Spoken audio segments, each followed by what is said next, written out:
wabarakatuh. Saya di sini akan mempresentasikan tentang peran filsafat ilmu dalam memperkuat ilmu pendidikan. Halo, nama saya Mutiara Fikusaira dengan NIM 857286279. Saya dari program PGSD. Pada video ini, saya akan menjelaskan tentang peran filsafat ilmu dalam memperkuat ilmu pendidikan serta hubungan timbal balik antara filsafat, ilmu, dan pendidikan.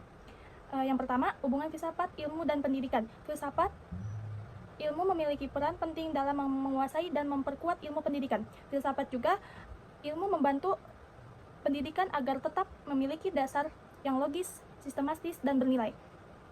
Dalam filsafat ilmu terdapat 3 kajian utama, yaitu ontologi, membahas hakikat atau apa yang dipelajari.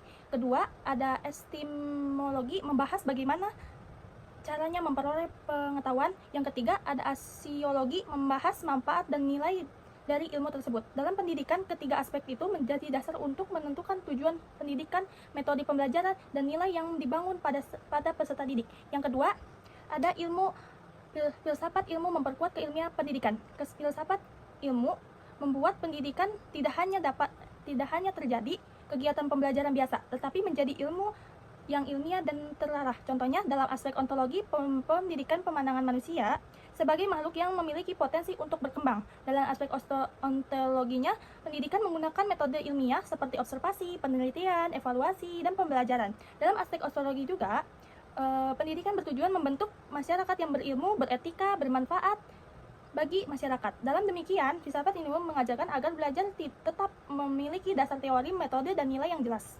Yang ketiga, pendidikan juga memperkuat filsafat ilmu. Hubungan antara filsafat ilmu dan filsafat bersifat timbal balik. Pendidikan yang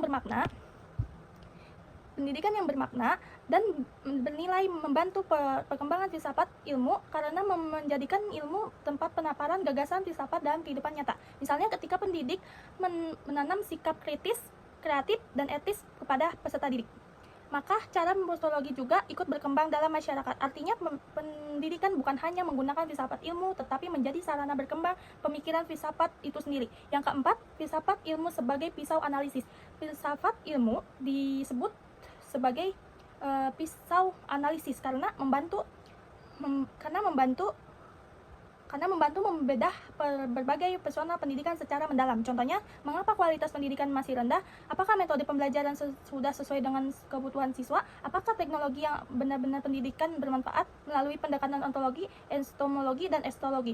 Maka pendidikan dapat dianalisis secara lebih kritis dan objektif. Jadi, filsafat ilmu menentukan akar masalah sekaligus solusi dalam dunia pendidikan. Yang kelima, contoh penerapan dalam kreatif pendidikan. Contohnya penerapan filsafat ilmu dalam pendidikan dapat dilihat pada yang pertama, kurikulum merdeka, menekankan pembelajaran dan fleksibel, kritis, dan sesuai kebutuhan siswa. Ini untuk menunjukkan adanya visiolos tentang pentingnya perkembangan potensi manusia. Yang kedua, ada proses pembelajarannya. Guru tidak hanya menyampaikan materi, juga melatih siswa agar berkritis, diskusi, dan memecahkan masalah. Yang C-nya ada kebijakan pendidikan dapat didasari penelitian kebutuhan masyarakat seperti keputusan tidak hanya berdasarkan dapat pribadi. Yang penutup kesimpulannya, filsafat ini memiliki peran besar dalam memperkuat ilmu pendidikan melalui dasar ontologi, epistemologi, dan aksiologi. Sebaliknya, pendidikan yang bermakna juga membantu perkembangan filsafat ilmu dalam kehidupan masyarakat. Karena itu, filsafat ilmu dapat menjadikan pedoman sekaligus alat analisis untuk mencapai pendukung yang lebih ilmiah dan kritis dan bernilai. Terima kasih. Presentasi yang bisa saya berikan. Terima kasih. Wassalamualaikum warahmatullahi wabarakatuh.